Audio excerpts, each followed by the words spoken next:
You could try to turn off the sun, I'm still gonna shine away, yeah, and tell everyone we're having some fun today.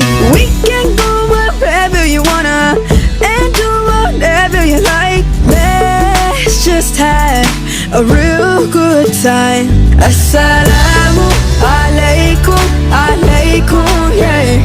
Assalamu alaikum, alaikum, yeah. Bismillahirrahmanirrahim. Assalamualaikum warahmatullahi wabarakatuh. Izin memperkenalkan diri, nama saya Vika Tismaranti, RPM 16510104338 dari Fakultas Ekonomi dan Bisnis Islam jurusan Ekonomi Syariah UIN Raden Intan Mahfud. Di sini saya akan memaparkan materi tentang skema zakat, skema sholat, dan juga skema akad. Nah teman-teman, untuk mengetahui lebih lanjut, mari kita simak video berikut ini. Materi yang pertama yaitu mengenai zakat. Berikut adalah skema zakat yang akan kita bahas. Pertama, definisi zakat. Kedua, dasar hukum zakat. Ketiga, syarat-syarat wajib zakat. Keempat, macam-macam zakat dan nisabnya. Kelima, penerima zakat. Zakat dibedakan menjadi dua, yaitu zakat mal atau harta dan zakat nafs atau jiwa. Zakat mal atau harta dibagi lagi menjadi beberapa. Nah, menurut dari skema zakat yang telah ditampilkan tadi, di sini saya akan membahas mengenai definisi zakat. Di sini saya memaparkan 3 definisi dari zakat. Yang pertama, menurut asal kata dan bahasa. Zakat menurut asal kata berasal dari kata zakata yang berarti berkah, bersih, baik, dan meningkat. Sedangkan menurut bahasa, zakat berarti nama atau kesuburan, tohara atau kesucian, barakah atau keberkahan, dan juga berarti tazkiyah atau mensucikan. Nah, yang kedua, zakat menurut istilah. Zakat menurut istilah yaitu memberikan sebagian harta tertentu kepada yang berhak menerimanya sesuai dengan syarat. Nah, yang ketiga, zakat menurut Undang-Undang Republik Indonesia Nomor 23 Tahun 2011 mengenai pengelolaan zakat. Yang dimaksud dengan zakat yaitu harta yang wajib disisihkan oleh seorang muslim atau badan yang dimiliki oleh seorang muslim sesuai dengan ketentuan agama untuk diberikan kepada yang berhak menerimanya. Skema yang selanjutnya yaitu mengenai dasar hukum zakat, di mana seperti yang kita ketahui, zakat merupakan bagian dari rukun Islam, yaitu rukun Islam yang keempat setelah puasa. Dasar hukum zakat juga dijelaskan di dalam firman Allah, yaitu dalam surat Al-Baqarah ayat 43 yang berbunyi, A'udzubillahi minasyaitonirrajim. Bismillahirrahmanirrahim. Wa aqimus sholata wa atuz zakata warka'u ma'ar raki'in. Yang artinya, dan dirikanlah sholat, tunaikanlah zakat, dan rukuklah beserta orang-orang yang ruku. Quran Surat Al-Baqarah ayat 43. Baiklah, untuk skema zakat yang ketiga yaitu syarat-syarat wajib zakat. Nah, di sini dibagi menjadi dua. Yang pertama adalah orang yang wajib zakat, dan yang kedua syarat kekayaan wajib dizakati. Untuk syarat orang yang wajib zakat, yang pertama yaitu dia harus beragama muslim, tidak diwajibkan untuk non-muslim. Kemudian yang kedua, merdeka. Yang ketiga yaitu memiliki harta yang mencapai nisabnya. Dalam syarat orang yang wajib zakat ini tidak ada persyaratan harus balik dan sehat jiwa.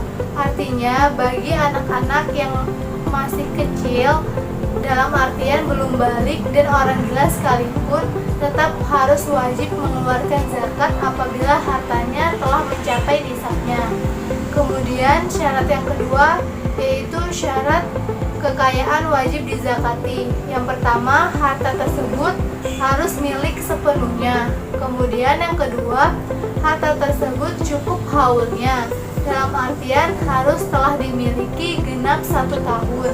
Dan yang ketiga, harta tersebut terus berkembang dan bertambah. Yang keempat, harta tersebut telah mencapai nisabnya. Yang kelima, lebih dari kebutuhan pokok. Kemudian yang keenam, bebas dari hutang. Yang selanjutnya mengenai macam-macam zakat dan nisabnya.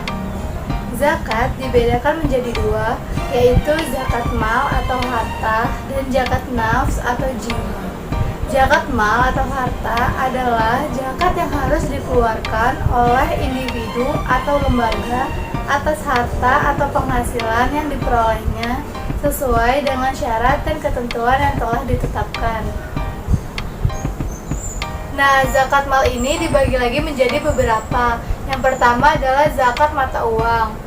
Besarnya nisab zakat mata uang ini hampir sama dengan zakat emas dan perak, yaitu seharga 96 gram emas atau besar zakatnya adalah 2,5%. Contohnya, Amar menabung di BNI pada tanggal 1 April 2020 sebesar 10 juta rupiah. Setelah tanggal 1 April 2021, ia harus mengeluarkan zakatnya. Misalkan pada saat itu harga emas adalah Rp100.000 per gramnya. Nisab emas adalah 96 gram. Jika diuangkan, 96 gram dikali Rp100.000 sama dengan 9.600.000. Dengan demikian, uang tabungan Amar telah melampaui nisabnya. Maka Amar diharuskan mengeluarkan zakat sebesar 2,5% dari 10 juta, yaitu Rp250.000. Zakat yang kedua adalah zakat emas dan perak. Besarnya zakat emas dan perak ini sama, yaitu 2,5%. Perbedaannya terletak pada nisab dan nilai harganya.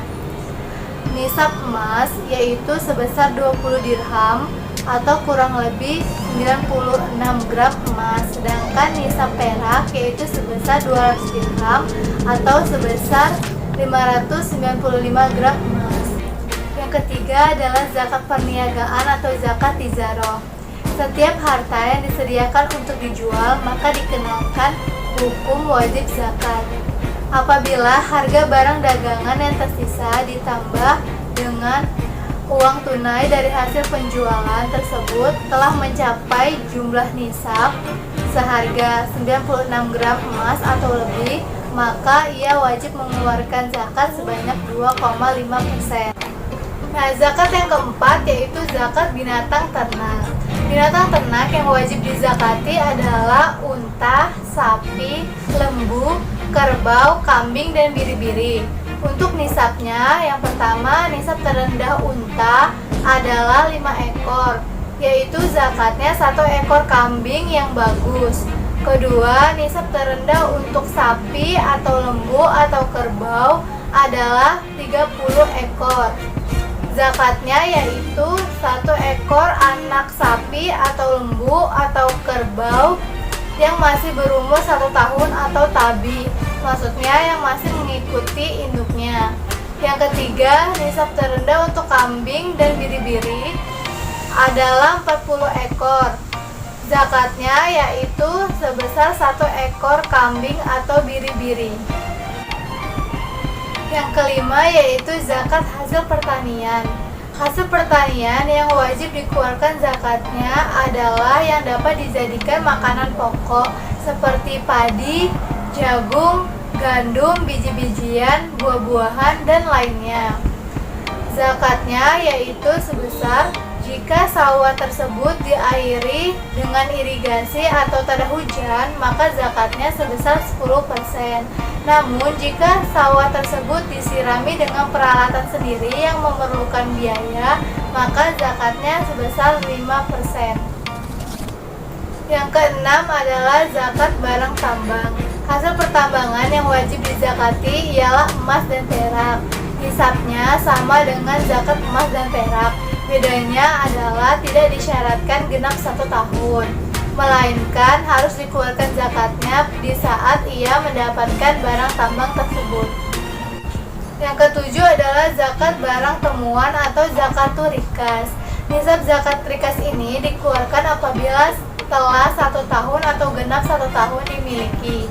Zakatnya yaitu: pertama, jika barang temuan tersebut terdiri dari emas atau perak, maka zakatnya sama dengan nisab emas dan perak. Yang kedua, jika barang temuan tersebut terdiri dari logam atau lainnya, maka distandarkan kepada emas dan perak, yaitu dengan memperhitungkan nilai jualnya.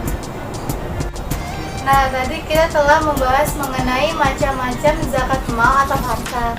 Sekarang kita akan membahas mengenai nisab zakat nafs atau jiwa.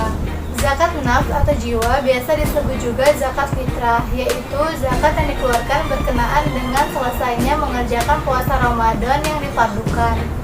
Nisab atau takaran untuk zakat fitrah untuk setiap jiwa adalah 1 sya' atau seberat 2,305 kg dibulatkan menjadi 2,50 kg dari beras atau lainnya yang menjadi makanan pokok penduduk negeri. Skema yang selanjutnya yaitu mengenai penerima zakat. Menurut para ulama, penerima zakat dibedakan menjadi 8 golongan. Yang pertama fakir, kedua miskin, ketiga amil zakat, keempat mu'alaf, kelima rikob, keenam gorim, ketujuh sabilillah, dan kedelapan ibnu sabil. Materi yang selanjutnya adalah mengenai sholat. Berikut adalah skema sholat yang akan kita bahas. Pertama, definisi sholat. Kedua, rukun sholat. Ketiga, syarat sholat. Keempat, sunnah sholat. Kelima, jenis sholat. Ada sholat fardu dan juga sholat sunnah. Yang terakhir adalah yang membatalkan sholat. Baiklah, itu tadi adalah skema mengenai sholat. Skema yang pertama yaitu tentang definisi sholat. Secara bahasa, sholat bermakna doa, sedangkan secara istilah, sholat merupakan suatu ibadah yang terdiri dari perkataan dan perbuatan yang diawali dengan takbiratul ihram dan diakhiri dengan salam dengan rukun dan persyaratan yang telah ditentukan. Selanjutnya adalah rukun sholat.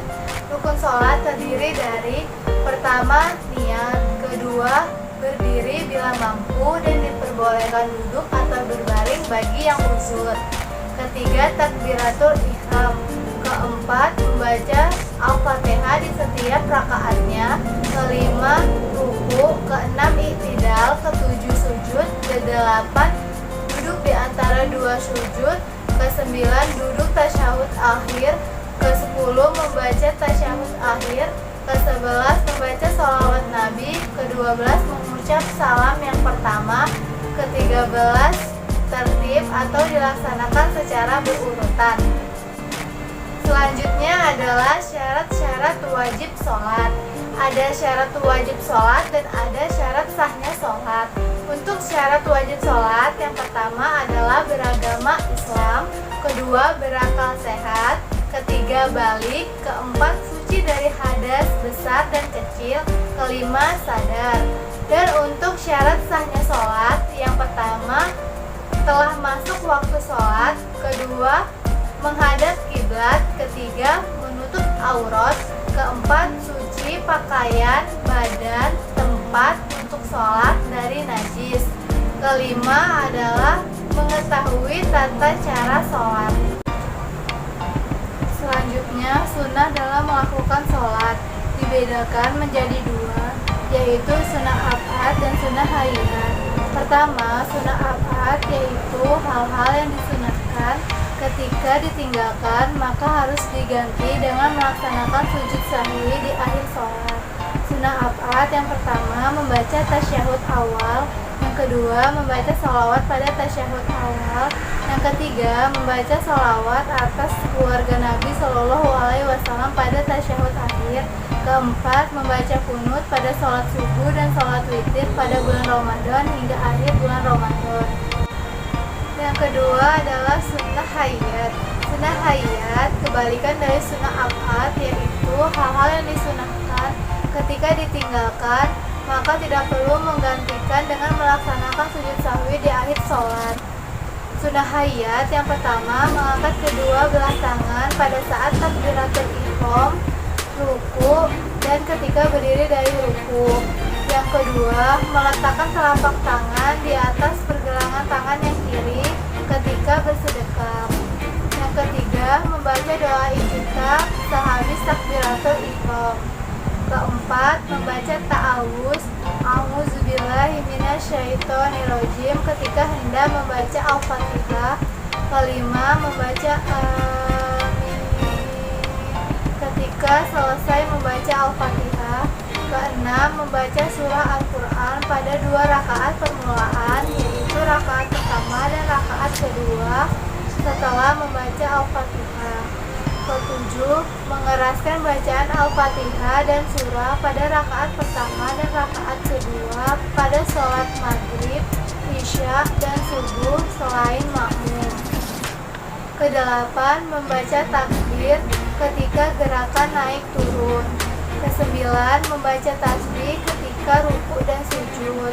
Kesepuluh, membaca Samiallahu liman hamidah ketika bangkit dari ruku dan membaca Rabbana lakal hamdu mil'u samawati wa mil'u ardi wa mil'u ma syi'ta min syai'in ba'du ketika iktidal.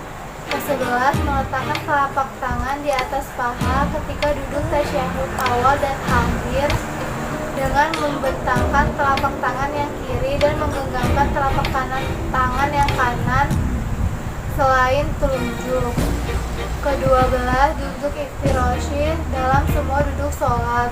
Ke-13, duduk tawarruk atau bersimpuh pada saat duduk tasyahud akhir. Ke-14, membaca salam yang kedua. Ke-15, memalingkan muka ke kanan dan ke kiri masing-masing waktu membaca salam pertama dan salam kedua. Tema yang selanjutnya yaitu jenis-jenis sholat. Jenis-jenis sholat ada sholat fardu dan sholat sunnah.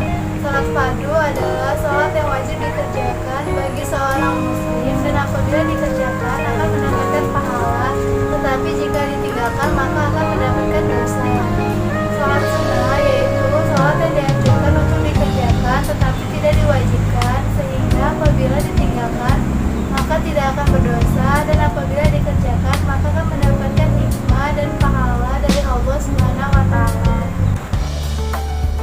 Selanjutnya adalah yang membatalkan sholat. Pertama, berhadas.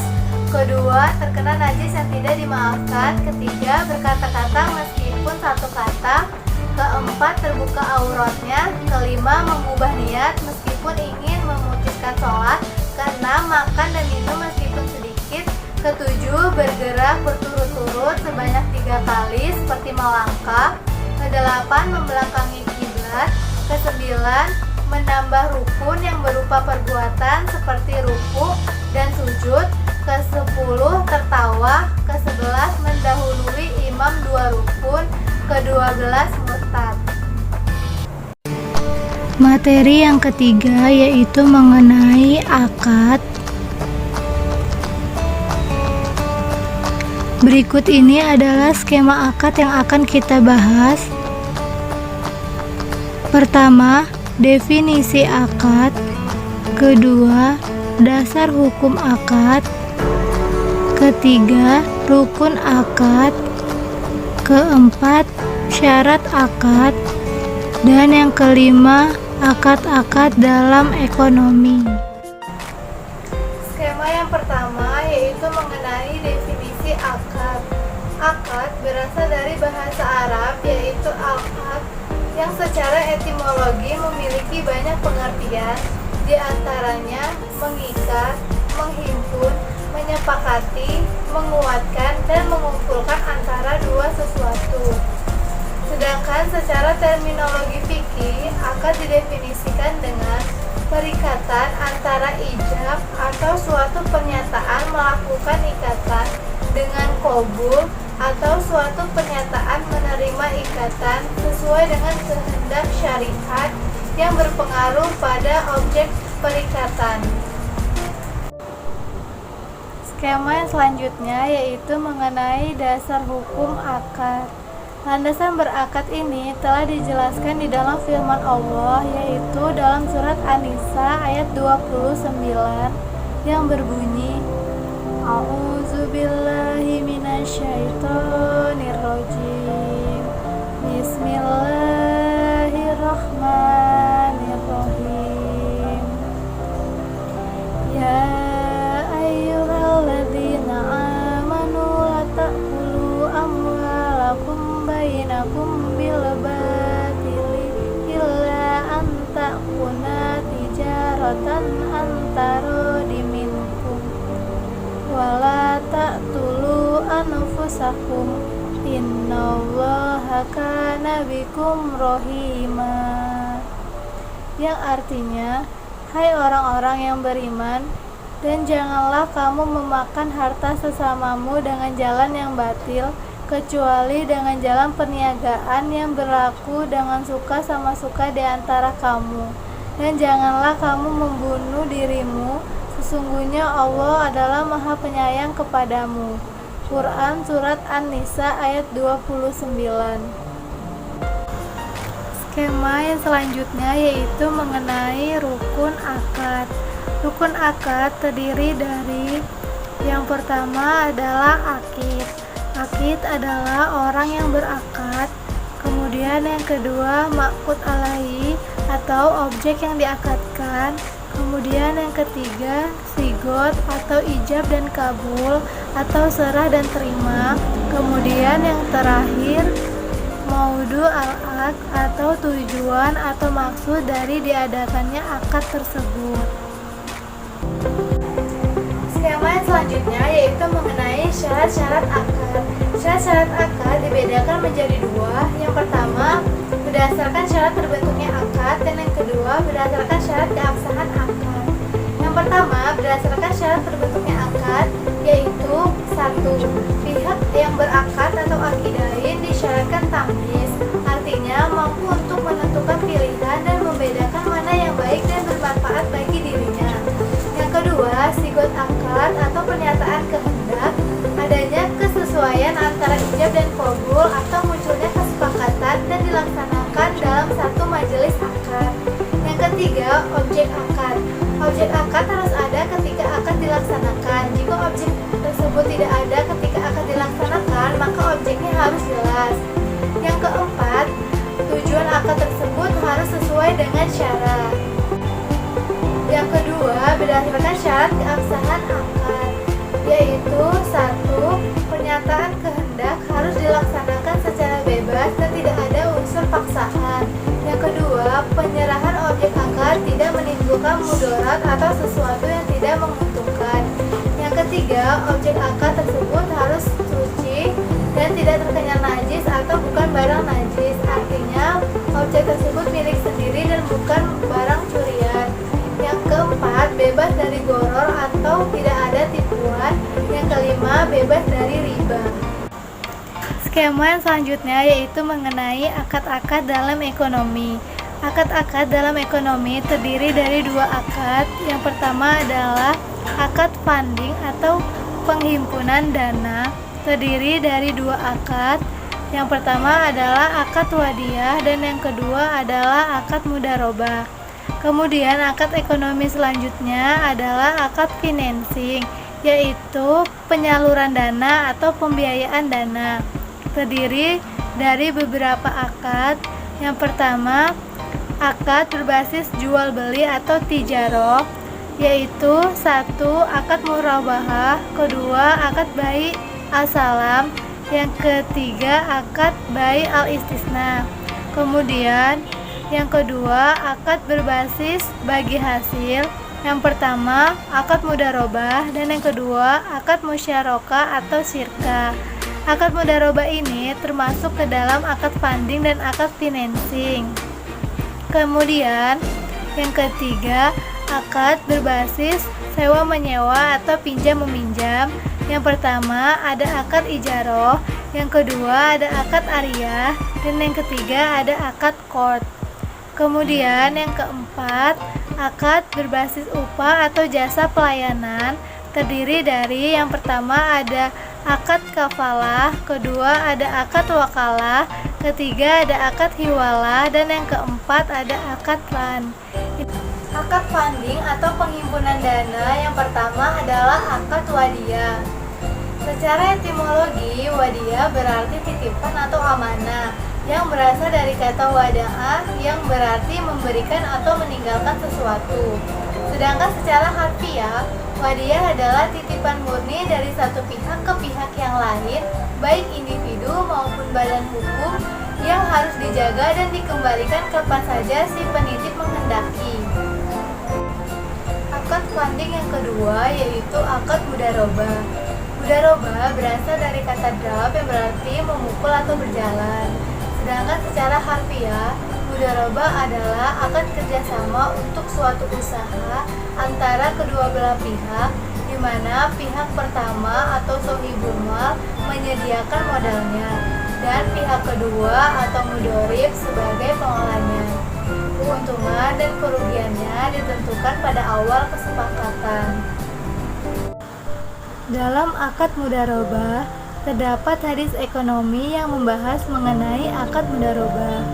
Salah satu hadis ekonomi yang membahas mengenai akad mudarobah yaitu berbunyi, An Suhaib radhiyallahu anhu, anan Nabiyya sallallahu alaihi wasallam qala, salasun fihin al barakatu al bai'u illa ajalin wal mukaroda wa khaltu al buri bisyairi lil baiti lalil bai'i.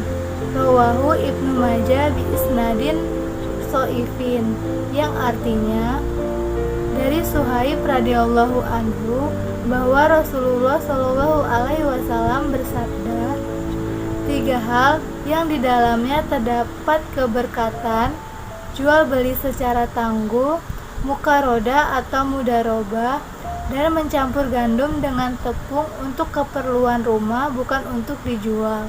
Hadis riwayat Ibnu Majah. Akad finansi terdiri dari beberapa bagian. Yang pertama, akad berbasis jual beli atau tijaroh. Terdiri dari 1. Akad murabahah. Murabahah berasal dari kata ribun yang artinya untung atau keuntungan. Dengan kata lain, murabahah adalah perjanjian atau akad jual beli antara bank dan nasabah yang diketahui modal dan keuntungannya. Dalam surat Al-Baqarah ayat 275 yang menjadi salah satu landasan dari akad murabahah. Allah Subhanahu wa taala berfirman, A'udzu billahi minasyaitonir rajim. Bismillahirrahmanirrahim. Alladzina yaquluna riba la yaqumuna illa kama yaqumul ladzi yatakhabbathu syaitanu minal masih. Dzalika bi annahum qalu innamal bai'u mislu riba wa ahallallahu bai'a wa harrama riba. Faman ja'ahu mau'izatum mir rabbih fantaha falahu ma salaf wa amruhu ilallah wa man ada fa ulaika ashabun nar hum fiha khalidun. Artinya, orang-orang yang memakan atau mengambil riba tidak akan dapat berdiri, melainkan seperti berdirinya orang yang kemasukan setan karena gila. Yang demikian itu karena mereka berkata bahwa jual beli sama dengan riba, padahal Allah telah menghalalkan jual beli dan mengharamkan riba. Barang siapa mendapat peringatan dari Tuhannya lalu dia berhenti, maka apa yang diperolehnya dahulu menjadi miliknya, dan urusannya terserah kepada Allah. Barang siapa mengulangi, maka mereka itu penghuni neraka, mereka kekal di dalamnya. Quran Surat Al-Baqarah ayat 275. Yang kedua, akad bai asalam. Akad bai asalam yaitu transaksi atau akad jual beli di mana barang yang diperjualbelikan belum ada, dalam artian barang diserahkan secara tangguh atau di kemudian hari, sedangkan pembayarannya dilakukan secara tunai. Salah satu hadis ekonomi yang membahas mengenai akad bai asalam yaitu berbunyi, An Ibnu Abbas radhiyallahu anhu qala Wadima an-Nabiya sallallahu alaihi wasallam al-Madinah wa hum yuslifuna fi athimari asana wa sanataini faqala man aslafa fi tamrin fal yuslif fi kailin maklumin wa wasnin maklumin illa ajalin maklumin. Rawahu muttafaqun alaihi walil Bukhari. Artinya, dari Ibnu Abbas radhiyallahu anhu berkata bahwa Rasulullah shallallahu alaihi wasallam datang ke Madinah, di mana penduduknya melakukan salaf atau salam dalam buah-buahan untuk jangka waktu 1, 2, dan 3 tahun.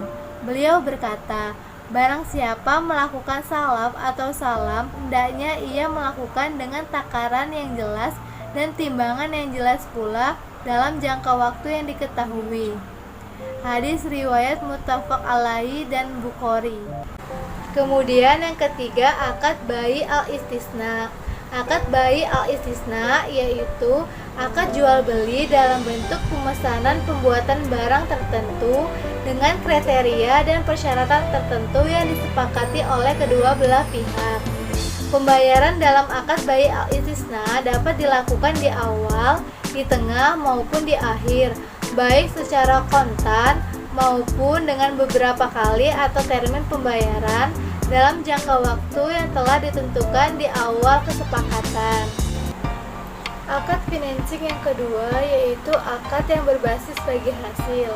Terdapat 2 akad, yaitu akad mudarabah dan akad musyarakah atau syirkah.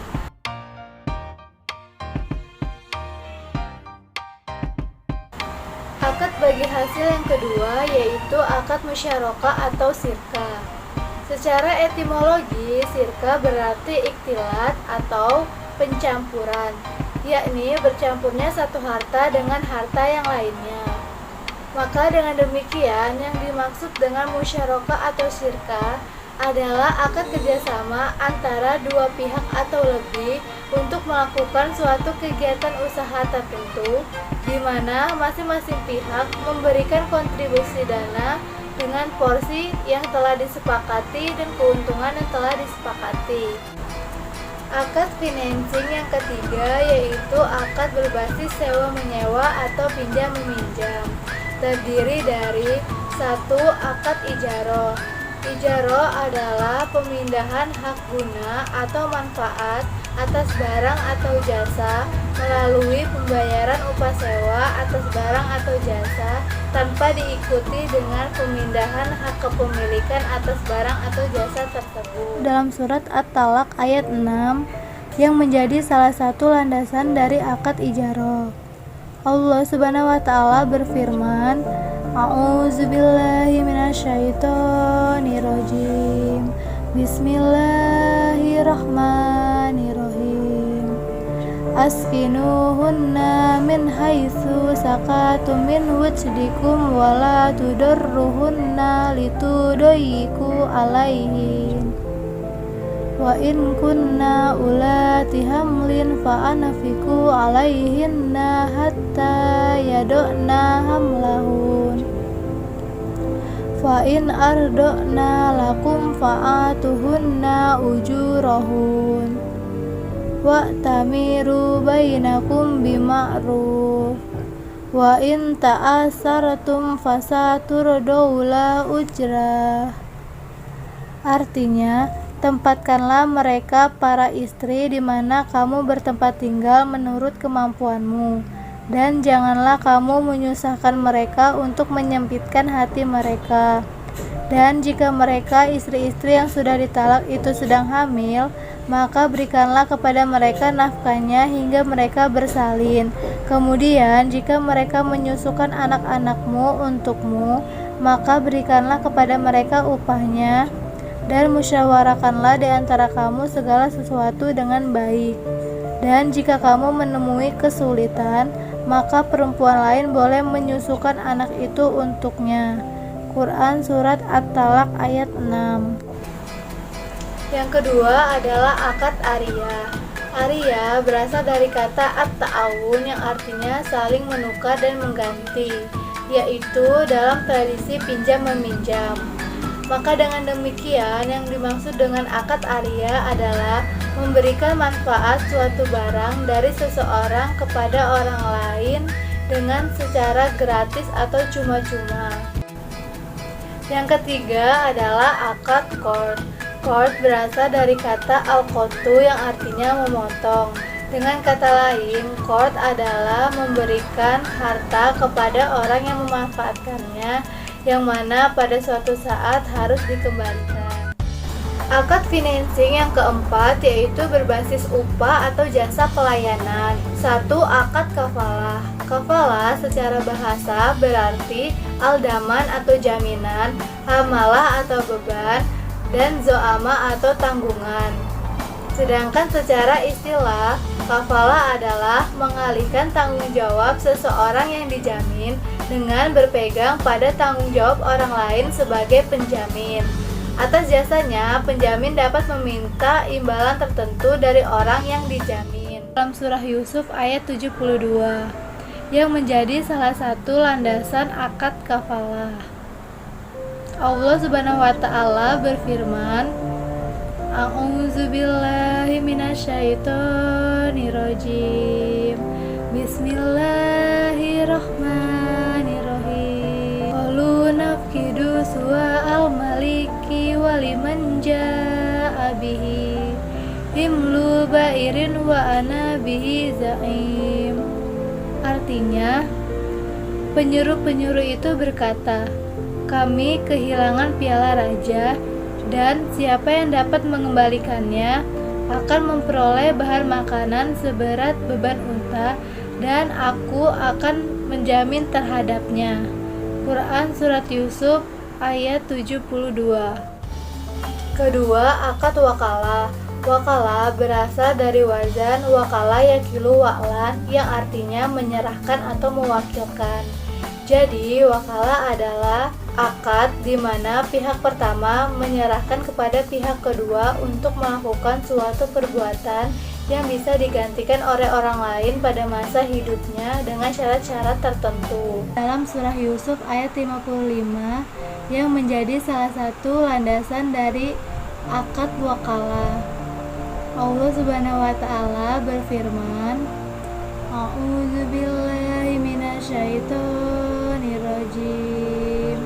Bismillahirrahmanirrahim. Qalat alni ala khazainil ardi inni hafizun alim.